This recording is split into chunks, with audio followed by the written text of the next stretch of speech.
because your heavenly Father is perfect. Thanks, Eric. If you have a Bible, go ahead and turn with me to the book of Matthew, chapter 5. Matthew chapter 5. If you've been coming around our church for more than a couple weeks, you knew exactly where we were headed this morning because we have been in Matthew chapter 5 for the better part of the past couple months. Matthew 5, if you're unfamiliar, basically kicks off something called the Sermon on the Mount, which was one of Jesus' most famous teachings of all time. And I'll go ahead and warn you, this morning with today's passage, we have our work cut out for us. Because in my experience, there may not be a teaching from Jesus that is more blatantly ignored by more Christians than the one that we're going to cover today. A large portion of this teaching, what Jesus is going to get into with today's passage, is simply about how we treat those who are opposed to us in some way, or those that we see as opposed to us in some way. To use Jesus' language from later in the passage, this passage is about how we treat our enemies. And whether you and I would use the word enemy to describe these people or not, I still think this is a category that a lot of us have. And we have people that fit in this category, or at least a lot of us do. We're going to get into that more as we go along. But first, I need you to notice that you and I are often discipled to see people as enemies. We're often trained to see others in terms of those who are for us and those who are against us. So we encounter this belief, this practice at a personal level when we ascribe to life philosophies like, don't let the haters get you down. And you've just got to eliminate negative people from your life. We say things like this in our society, and that mentality is training you to see other people as enemies to one degree or another. We hear it, especially right now in our society, we hear this mentality at a political level. When we start talking like our political party of choice is the good guys and everyone else is the bad guys.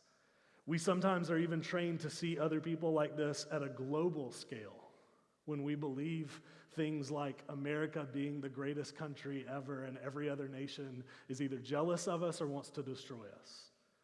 All of these ways of thinking about the world, in a lot of ways, are training us to see other people or other groups of people antagonistically, to use Jesus' language, to view them, in essence, as enemies.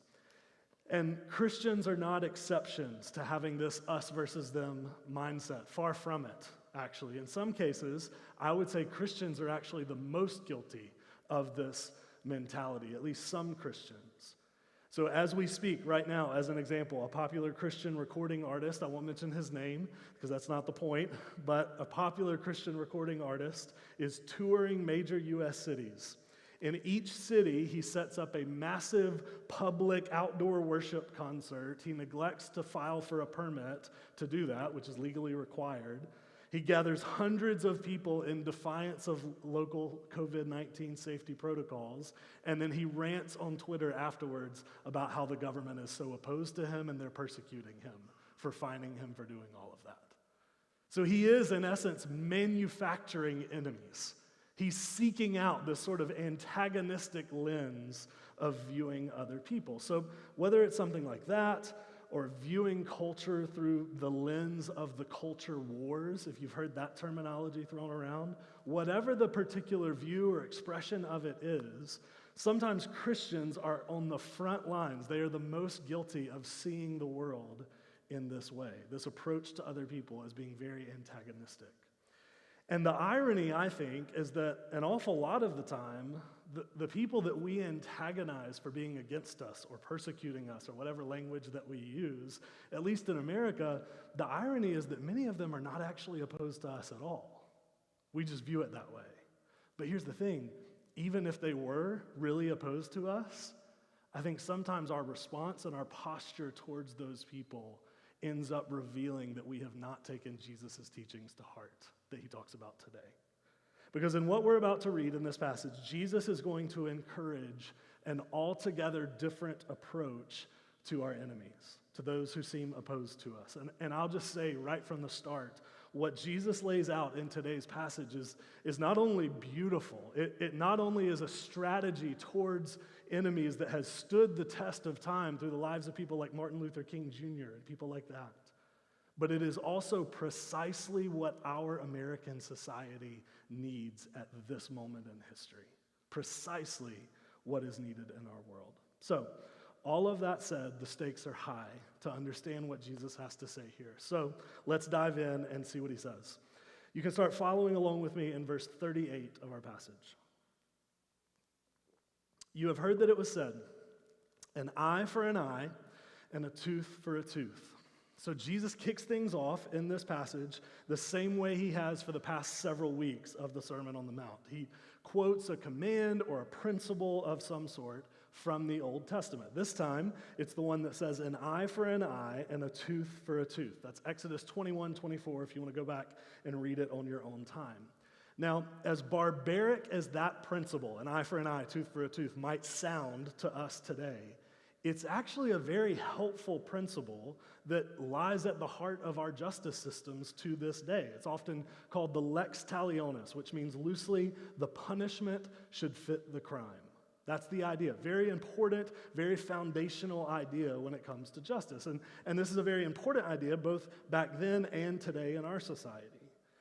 And here's the reason why. Because human nature, anytime you are wronged, human nature is usually not just to get even with the person who wronged you, it's to get what? To get ahead, right? So you shove me, I punch you in the face. If you mildly gossip about me one time, I go and gossip about you to 10 different people. If you subtweet me online, I clap back at you and tag 5 of my followers to pile on the argument, right? The human tendency is towards escalation in conflict. But this idea that the Old Testament lays out, an eye for an eye and a tooth for a tooth, is meant to curb, it's meant to throttle that tendency in us towards escalation and conflict. It was meant to ensure that justice was proportionate and not excessive in what it was. But Jesus is about to go a step further than all of that. He's about to take it a step further than that Old Testament principle. Take a look at verse 39 with me. But I say to you, do not resist the one who is evil. Do not resist the one who is evil. Now, just for clarification, that phrase, do not resist, is not actually the best translation of what Jesus says, because it makes it sound like we're not supposed to do anything about evil or injustice at all, that we're just supposed to sit back and watch it happen. I don't think that's what Jesus means at all, for one, because Jesus never does that towards evil and injustice, but also because of what this word means. The word resist in that passage is actually the language in the Greek of a military counterstrike against an opponent. That's what the word meant.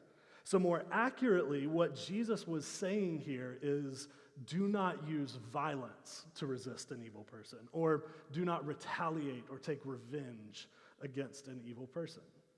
Instead, Jesus gives us 4 examples for how we might respond in those types of scenarios. When someone wrongs us, when someone mistreats us, here's some ideas for how followers of Jesus might respond. Pick it back up with me in the second half of verse 39. But if anyone slaps you on the right cheek, turn to him the other also. Verse 40, if anyone would sue you and take your tunic, let him have your cloak as well. And if anyone forces you to go 1 mile, go with him 2 miles. Give to the one who begs from you, and do not refuse the one who would borrow from you. Now, first let me say, it is really easy to misinterpret Jesus' teachings here. So if the 2 options in a conflict or in a fight with somebody else, if the 2 options are fight or flight, are you guys familiar with that terminology? So fight is take revenge, fight back. Flight is just sort of cower in fear or walk away or whatever. If those are the 2 options, fight or flight, I think most people assume that what Jesus is instructing us to do is flight, right? They assume that what he's saying is you cower in fear, you don't do anything, you walk away passively, you walk away from the conflict. But if you read the passage closely, you'll see that that's not actually what Jesus says, is it? He doesn't say if someone slaps you, let them. He doesn't say if someone takes your shirt, give them your shirt. What he actually says is to offer more than they desired to take. Offer more than what they demanded of you in return. What Jesus proposes then is not fight back, and it's also not disengage and walk away, but rather a third, creative, surprising approach to being wrong. That's what Jesus is setting forward here. Now, we need to understand that with each of these examples that he gives, all four of them, Jesus is imagining a scenario where someone who is seen as a superior to you is acting in a demeaning and belittling way towards you. That's sort of the idea. That's the scenario that Jesus has in mind. Someone in a superior social position uses their power to mistreat you in some sort of way. And in each example, Jesus is going to show us a third, creative, surprising, nonviolent sort of response. So we don't have time to go into each one of them today, just for time's sake, but I will show you just the first one to sort of illustrate the point of what Jesus is proposing here. So let's talk about the slap that Jesus mentions. Jesus says, imagine that someone slaps you on the right cheek. So I need you to think about this. Put your thinking caps on. Think about the mechanics of how this would have worked. For someone to slap you on the right cheek, assuming that most people are right-handed, would mean it is a backhanded slap. That's how you would have to do that. Or it's a left-handed slap, but either way, it's a very shameful, shaming sort of violence. So this isn't just like a street fight, like someone tries to rob you in some alleyway. What this is someone who is seeking to shame you with a backhanded slap or something like that. So Jesus says in that scenario, you don't hit them back in return, but you also don't cower in fear and limp away. I don't know why you would limp. I'm not sure why I said that. It's your face, not your leg. But you get what I'm saying. You wouldn't just walk away, right? You wouldn't cower in fear. Instead, you pick a third option. It says instead you turn, and more literally, that word means turn and face your opponent, and you offer them the other cheek. Now, it's entirely possible that if you do that, they will choose to hit you again. That's a possible result of that scenario. But if they choose to hit you again, because you have turned the other cheek to them, they will now have to strike you with their forehand rather than their backhand. They will now have to strike you not as an inferior, like they did before, but as an equal. Does that make sense? Everybody see how that works? And the other three examples that Jesus gives have a similar effect. In each of them, you're not retaliating, but you're also not responding passively to the other person. You are reclaiming your dignity and your worth in the eyes of the other person in some way, but you're doing it in a creative, nonviolent sort of way. So psychologists agree that one of the most significant things that oppression and mistreatment attempts to take away is the free will and choice of the person being mistreated.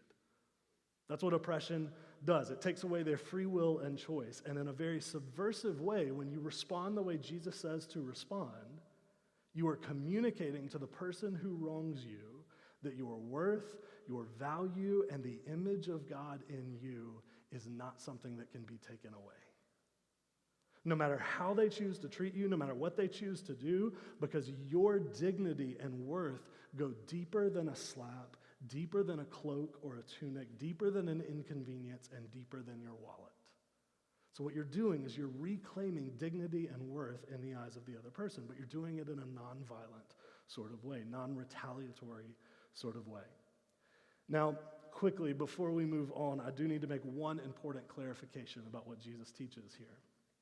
I don't think Jesus would have used the same instructions that he gives here to a person who is being physically or sexually abused. I don't think that's what Jesus has in mind here at all. Jesus could have used that as an illustration here that happened back in his day just like it does in ours, but he didn't use that as an example. I think that's significant. Abuse, in my opinion, falls in an entirely different category than what Jesus is talking about here. That's just not in his purview at this moment. So if you're in that type of scenario where that type of abuse is happening to you, here's what I would advise you to do. Tell the authorities, tell us, we will make sure that it gets dealt with right away. Is that clear? So I want to make sure everybody's good on that, because that's actually a very different situation than what Jesus is talking about. But he does say in other social sort of scenarios where you are being mistreated in unfair but legally permissible sorts of ways, that you are to respond with a creative, non-violent, non-vengeful sort of alternative. Turning the other cheek, offering another item of clothing, going the second mile, and lending and even giving to the one who wants to borrow from you. Which means, in many cases, you turn it into an opportunity. You turn violence, you turn being mistreated into an opportunity to serve and benefit the one who is opposed to you. So there are a few different terms that have been used throughout the years to describe this ethic from Jesus specifically. So sometimes people call it pacifism. Sometimes it's called nonviolence or non-retaliation or something like that. And while those are fine terms to use, I'm not crazy about any of them because they all seem to define what Jesus is saying by what they aren't. They define it negatively, right? So it'd be kind of like calling a healthy marriage non-adultery. It's like technically true, but I don't know that's the most descriptive way to describe that. So my preference is just to call this what Jesus calls it in the latter half of the passage, which is loving your enemies. That's what Jesus is talking about here, loving your enemies. So pick it back up with me in verse 43. He says, "You have heard it said, you shall love your neighbor and hate your enemy." So Jesus again quotes from the Old Testament, kind of. The reason I say kind of is because the second half of that quote, hate your enemy, you won't actually find that anywhere in your Bible. So if you search all the way through Old Testament and New, you will not find anywhere that says to hate your enemy. Some of you were like, okay, that's relieving, because I was kind of thinking, if the Bible says hate your enemy, it seems like that might be part of the problem here. So that's not actually in the Bible anywhere. The Bible never says hate your enemy. What it does say is love your neighbor. But over time, people had taken that to mean, oh, if they're not my neighbor, that means I can hate them. It was a pretty backwards way to interpret that verse, but that's what a lot of people thought. So it would be kind of like if Anna and I tell our 4-year-old Whit, you cannot hit your sister in the face, which happens way more often than it should. But if we say, Whit, you cannot hit your sister in the face, and he responded by going, so you're telling me I can hit anyone who's not my sister? No, that's not what we meant at all, and also you're grounded, right? That would be our response, because that's not the point at all, but that's how people interpreted this. If they're not my neighbor, if they aren't a fellow Israelite with me, that means I can hate them because I'm only obligated to love my neighbor. Jesus clarifies that misunderstanding of the Old Testament with this, verse 44. "But I say to you, love your enemies and pray for those who persecute you." So Jesus says, this ethic of loving other people, it applies to your neighbors all the way down to your enemies. So real quickly, to understand what Jesus says, let's talk about who an enemy is. I think the word that Jesus uses for enemy in this passage is extremely broad in its meaning. It can be any number of different things. Here I think is a good working definition. An enemy is any and every person that we consider to be opposed to us, whether they truly are or not. Any and every person we consider opposed to us, whether they truly are or not. So what Jesus says here would include personal enemies, social enemies, political enemies, geopolitical enemies. It encompasses everything from the person at your job who makes life a little more frustrating for you sometimes, all the way up to the terrorist trying to kill you. All of those people Jesus is including in the category of someone who could be an enemy. In other words, if your instinct is to go, does he even mean blank? The answer is most likely yes. He does even mean that person.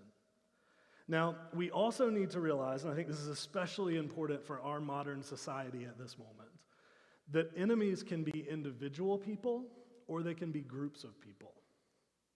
Individual people, groups of people, singular or plural enemies. So, for example, if you see all Democrats in our country as enemies of freedom, that counts in what Jesus is saying to do here. If you see all Republicans as enemies of democracy, that also counts in what Jesus is saying here. If you have a deep-seated resentment in you towards all black people or all white people or all rich people or all poor people or any other class or grouping of people, if there is a deep-seated resentment and opposition towards those people in your heart, that counts. All of those people are included in the types of people Jesus says we are to love. So just to make sure that we're all following here, let me give you 3 of what I would consider to be telltale signs that you see somebody as an enemy. Whether you should or not, 3 telltale signs that someone is viewed as an enemy in your life. First, you have anger fantasies about them. Anger fantasies about them. I'm assuming by your giggles that you know what anger fantasies are. Anger fantasies are when you imagine what you would love to say to somebody else if you wouldn't be a horrible person for saying those things to them, right? That's what an anger fantasy is. If you are having those towards a particular person or group of people, that means that you see them on some level as an enemy. Second, another sign of an enemy is if you would rejoice if something bad happened to them. If you would rejoice, privately or publicly, if something bad happened to them. So when something bad happens to a person or a group of people in our society, if you're fond of smiling and delivering phrases like, well, that's karma, serves them right, what goes around comes around, right? And you rejoice in your heart as you're saying those things, that means you view that person on some level as an enemy. Real quickly, to my more progressive friends in the room, we need to talk real quick. I'm not trying to point fingers, but also I'm a little bit trying to point fingers. A couple weeks ago, when the news was delivered that Trump tested positive for COVID, some of you guys threw a little private party in your brain. Right? I won't make you nod, I won't make you raise your hand, but some people did it. All right, so here's what I'm saying on that. I'm not saying that Trump didn't walk right into it, okay? I'm not saying that, but I'm saying there's a difference between noticing and observing that actions have consequences and rejoicing, on the other hand, that another human being just got a potentially life-threatening disease. You can do the first one without doing the second one, I promise. And so if there's anybody in your life, any group of people in your life where you are inclined to celebrate when something bad happens to them, whatever it is, that means you view them on some level as an enemy. Last one. You probably view someone as an enemy if you can't bring yourself to say anything positive about those people. You can't bring yourself to say anything positive. So if there's a person that you can't say any, I'll add, unqualified positive thing about. So maybe you can say something positive about them, but you always feel like you have to follow it with but here's the thing about them. That still counts. You're still viewing them as an enemy. If the only things to naturally come out of your mouth about a certain person or group of people are negative, cynical, cutting, tearing them down in some way, that means you view that person or those people as enemies. So that list probably isn't exhaustive, but it should probably help you get started trying to think about, is there anybody in my life that I view in this way, that I see as an enemy, whether I should or not? And Jesus says that the way you should treat those people in your life is that you should, quote, love them. That you should love those people. Now, if you've been around City Church for very long at all, you have probably heard us talk about how the way we think about love in our modern society is very different from what love means in the Bible. Usually when we say we love someone in our modern society, what we mean is that person makes me feel good. Or I have some sort of pleasant feelings towards that person. That's usually what we mean by love. And for a lot of us, for Jesus to say, have pleasant feelings towards your enemies seems like a very odd instruction, and maybe even an impossible instruction, right? Because you can't command yourself to have certain feelings towards someone. But what Jesus means by love in this passage is actually altogether different. It's the Greek word agape, and it really refers to the love of the will. It means to actively pursue and prefer the well-being of another person to your own. even when your feelings don't align with doing that. It's pursuing another person's good regularly and persistently in various ways. And Jesus says followers of Jesus are called to do that, are called to behave that way towards their enemies. And again, I'll reemphasize, I don't even know that a lot of us have enemies like people in the Bible did. I don't know if we even have outright enemies, but even if we did have those types of people in our life, people who are actively out to get us in some way, this is how we're called to treat them, with love towards them, with preference towards them. Love them, honor them above ourselves, and actively seek after their good. So let's brainstorm for a bit what this might look like. What might it look like in our lives today to explore loving our enemies in tangible sorts of ways?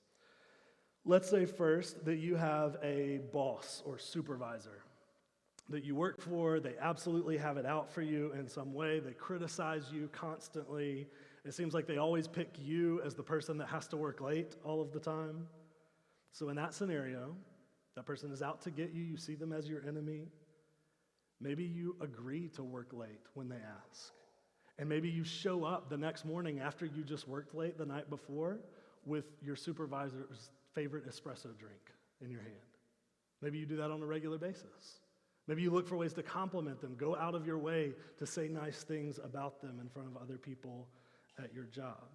I should have emphasized on the espresso drink. I need to emphasize espresso that doesn't have any type of poison in it. That's important, that you don't put poison in the drink. Just felt like I needed to add that. The next example, another example what this might look like, let's say you have a friend that you recently had some sort of falling out with. Something happened between the two of you. You're not on great terms anymore. In that scenario, maybe this person is going out and gossiping about you. In that scenario, maybe you seek them out. You take them out for lunch.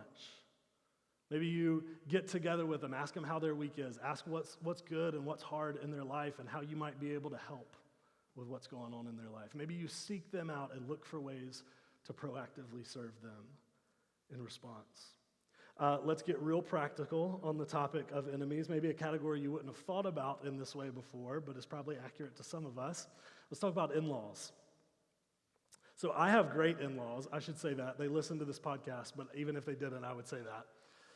I have great in-laws, but it's come to my attention that some people do not have great in-laws, that some of you may have less than great in-laws in some way. And some of you, maybe your in-laws love to just go after you. Like they love to tear you down. They're just constantly speaking in disparaging ways about you. Maybe they're just not fans of you at all, and you feel like they oppose you on a regular basis. So for them, maybe you make it a point from now on, every time you're around them, to go out of your way to help them do something around the house. Say, hey, I know you've been talking about that project you want to work on around the house for a while. I'd love to help you with that this afternoon. Anything you need. Maybe you take them out for dinner or for coffee or whatever it is. Maybe for your in-laws, maybe you make it a point every time you hang out with them in sort of a group setting where other people are listening, you make it a point every single time to say something that is very complimentary of them in a group setting. Even if you're thinking, I don't even know how I'd do that because I can't think of anything to say, I'll give you a freebie. If nothing else, you can thank them for raising a wonderful human being that you get to be married to, right? If nothing else, you can thank them for that. You can recognize them for that. So whatever it is, look for ways to love and actively serve and benefit, seek the well-being of someone that you see as an enemy. And honestly, even if doing any of those things that I just mentioned seem impossible to you, like you're just going, nope, I do not have it in me to do any of those things, Jesus actually gives us one practical idea right here in the verse we just read. He says, pray for those who persecute you. Pray for them. No matter how hard it is for you to love your enemy, no matter how difficult it is for you to be around that person or that group of people, one thing we can all do is regularly and proactively pray for that person. So again, those are just ideas. Feel free to take those, run with them, make them your own. It'll probably take some creativity, to be sure. Depending on how unbearable that person is, it might take a lot of creativity, okay? Like, I won't lie. It may take some brainstorming. Maybe you need to get together with your life group this week and go, all right, here's the situation, here's this person in my life. I have no idea how to seek after their well-being and good. Can you guys help me come up with some ideas? And maybe you do a brainstorming session with your life group. I've done that before with people in my life group. But whatever it is, however you need to approach it, one way or another, creatively serve and love your enemies.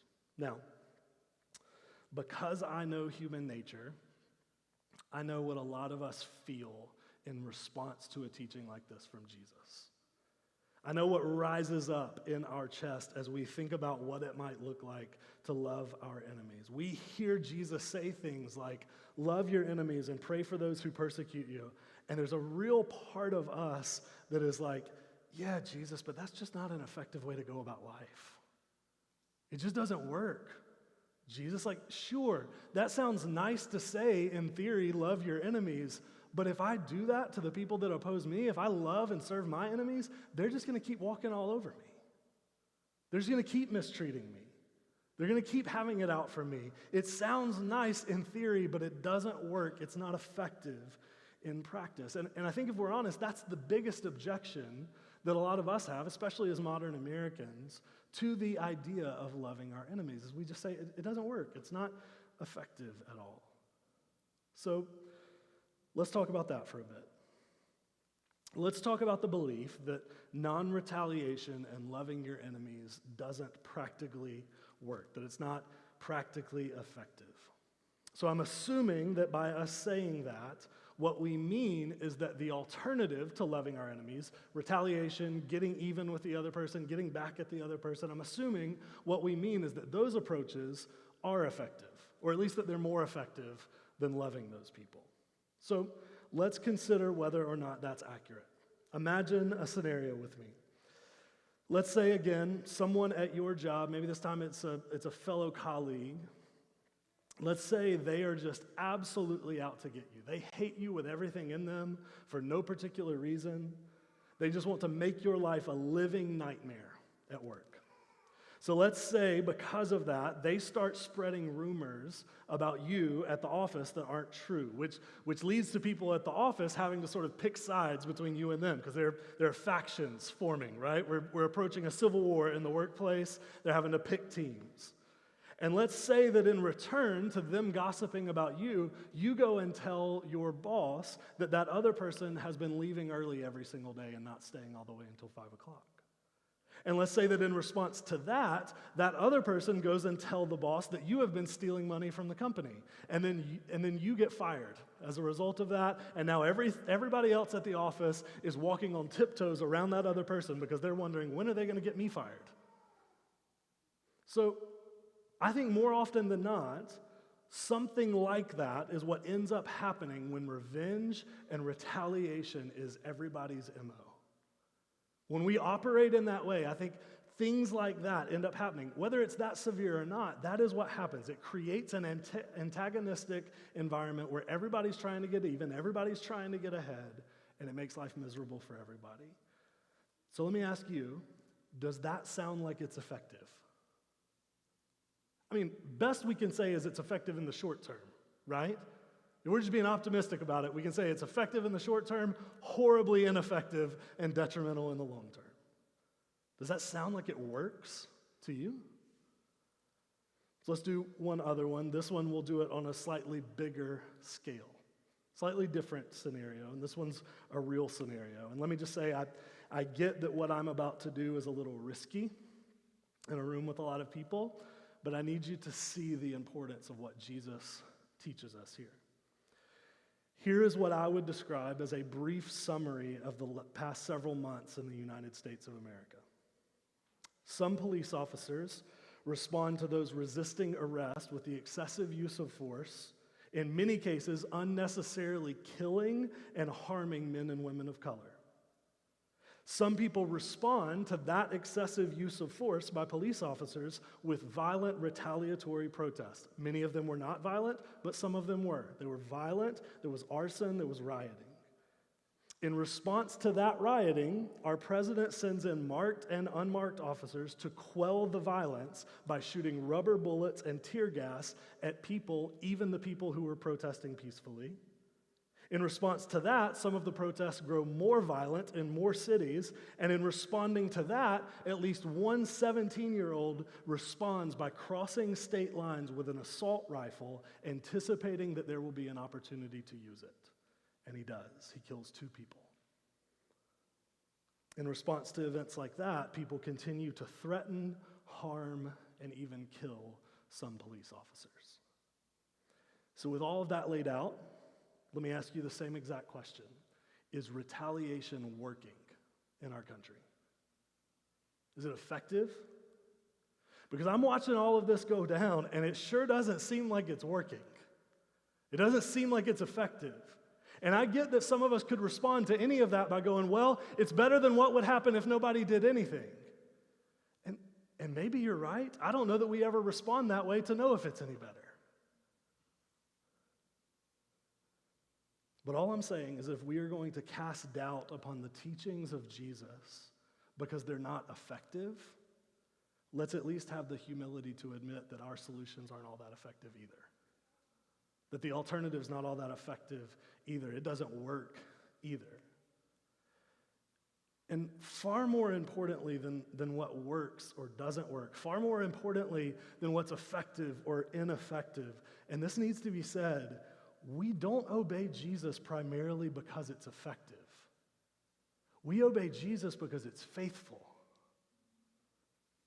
So even if loving your enemies was the least effective thing to do in the universe, we would still do it because our goal is to be faithful to who our God is. Listen, if you only obey Jesus when his teachings make complete, total, rational sense to you, you are not actually following Jesus. You're following your own reason. And if we're going to be able to be the type of people that God designed us to be, we're going to have to learn to value faithfulness over effectiveness, especially when we define effectiveness by worldly standards. We're going to have to learn how to be faithful to who God is, which is exactly what Jesus gets into next in the passage. Because next, he lays out what our motivation should be for living this way towards our enemies. Why, at the end of the day, should we choose love over revenge? Why should we choose serving our enemies over retaliating against them? Here's why. Look at verse 45 with me. So Jesus has just said, love your enemies, pray for those who persecute you. 45, so that you may be sons of your Father who is in heaven. For he makes his sun rise on the evil and the good. He sends rain on the just and the unjust. So the reason that we love our enemies is because that's precisely what God does. That's why. That's the reason. That's why it's faithful to love our enemies, is because it's consistent with who God is and what he does. So to illustrate this, Jesus actually references the weather. I love how Jesus' brain works. That's not at all where I would go with this, but Jesus references the weather. He says, God causes the sun to rise on the evil and the good. He sends rain on the just and the unjust. So you and I probably think of sun as good and rain as bad, right? That's how we think of weather. But you need to understand that Jesus was speaking here to a largely agrarian society. Lots of farmers in the crew that he's addressing at this moment. So for them, for farmers, sun and rain were the two key ingredients to making crops grow, right? To their survival at the end of the day. And more significantly, sun and rain were the two ingredients that as a farmer you had no control over whatsoever. You were completely reliant on the weather to make your crops grow, to be successful, and to survive. So Jesus' point here is that God the Father graciously provides for all sorts of people, even those who are outright opposed to him. So God himself loves his enemies. He seeks the good of his enemies. He seeks after the well-being of even those who outright oppose him. That's who God is. He loves his enemies. That's in God's very nature and character to love his enemies. And as most of us know, there is no clearer example of God doing this than what happened at the cross. Romans 5:10 says that while we were enemies of God, he reconciled us to him by the death of his son on the cross. God's first response to his enemies was not to smite them or to take revenge on them or to nuke them off the face of the planet, but rather to send his son to die in their place. And that son, Jesus, as he breathed his last breaths on the cross, would cry out to the men and women that put him there on the cross, "Father, forgive them, for they know not what they do." Jesus loved his enemies. He sought the good of his enemies until the very end of his life. That is what the posture of God looks like towards those who oppose him. At the very heart of the gospel message is a God who put on flesh and died for the good of his enemies. And it was that act itself, Jesus dying on our behalf, that gave us, as followers of Jesus, the ability to live in precisely the same way towards our enemies. By the Spirit of Jesus living within us, we can take the same posture towards people that oppose us, whoever they might be. When we choose to take up the mantle of loving our enemies like Jesus did, Jesus says we become children, we become imitators of God himself. We become a living, breathing picture of the type of God who dies for his enemies. We become a picture of who God is to a world that desperately needs that picture, especially right now. We become a refreshing, distinctive presence for a world gone mad with hatred towards their enemies. And that has always been the goal for us as followers of Jesus, to become a refreshing, distinctive, countercultural presence in the world, which is precisely where Jesus lands in this passage. Take a look at the last 3 verses with me, starting in verse 46. "For if you love those who love you, what reward do you have? Do not even the tax collectors do the same? And if you greet only your brothers, what more are you doing than others? Do not even the Gentiles do the same? You therefore must be perfect, as your heavenly Father is perfect." So Jesus says, listen, anybody can love the people that love them. That's easy. That takes almost no effort at all. If someone does good things for you, it's easy to do good things in return. If someone treats you well, it's easy to treat them well in return. Almost every human being does that. What takes effort is loving the people who aggressively do not love you, do not care for you, treating the people well who treat you terribly. But, and this matters, that is precisely the ethic that faith in Jesus generates in us. And it looks like nothing the world has ever seen. What our society has gotten so very good at over the past handful of years is turning friends into enemies. You see this everywhere, from employee versus employer, to white versus black, to red state versus blue state, to Americans versus foreigners, whatever the case may be.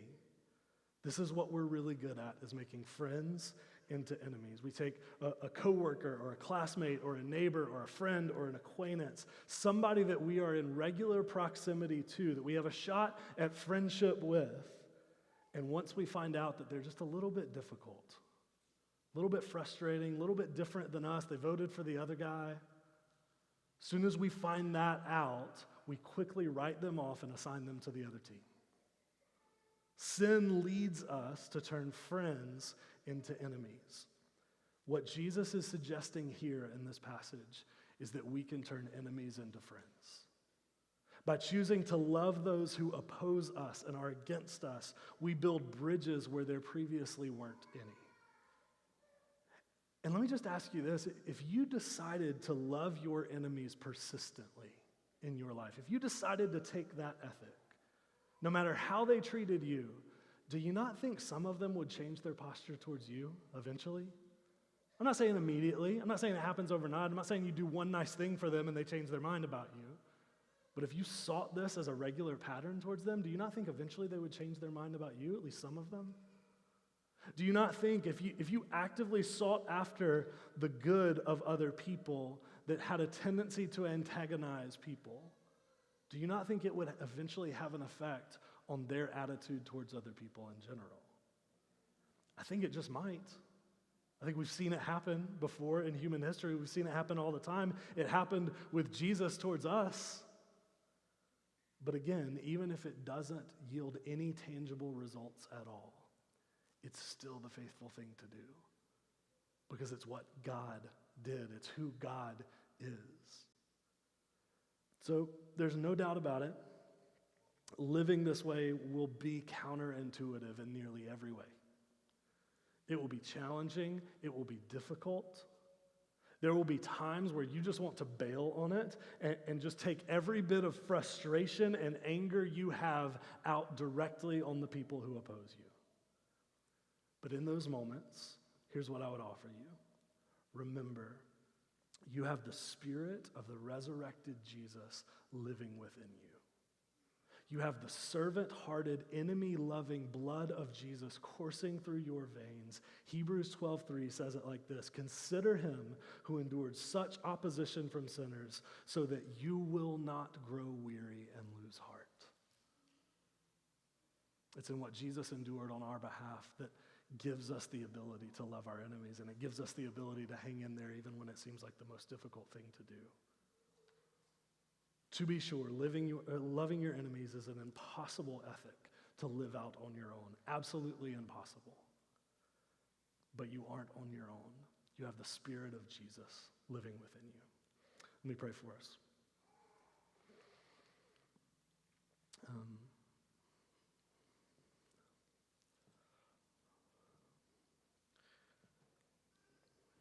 Father, I want to acknowledge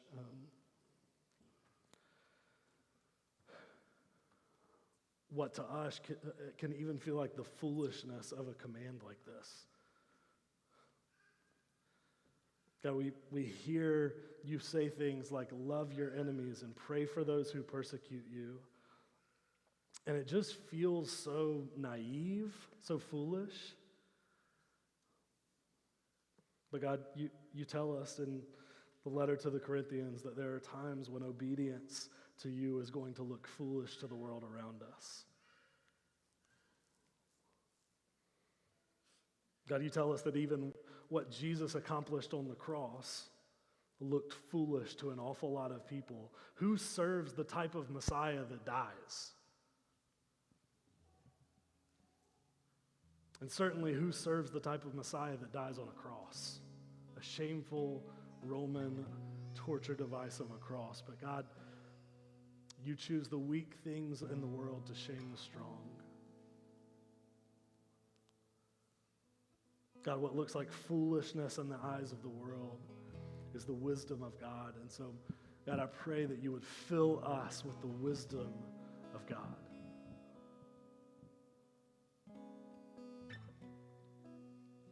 God, not just that we would grit our teeth and try to do good things for people that oppose us, for difficult people, for frustrating people. The goal is not that we would love them externally and still inwardly hate them entirely. The goal is that you, by renewing our mind in the truth of the gospel and the truth of what you accomplished for us, that you would create an altogether different mind towards those who oppose us. And God, I know we're all over the map in this room. Some of us probably don't have a single enemy that we can think of. We've got a couple people that are frustrating, but we don't see them as enemies. And God, I know on the other hand, we've got people in this room who have people that are opposed to them simply because of something like the color of their skin.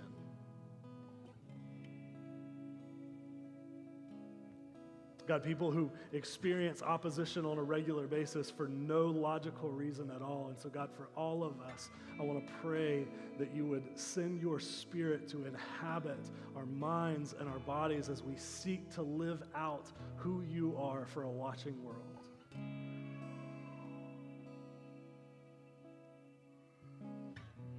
God, all we've got to do is turn on the news and see a million examples of why loving our enemies would make a difference in our society as it stands.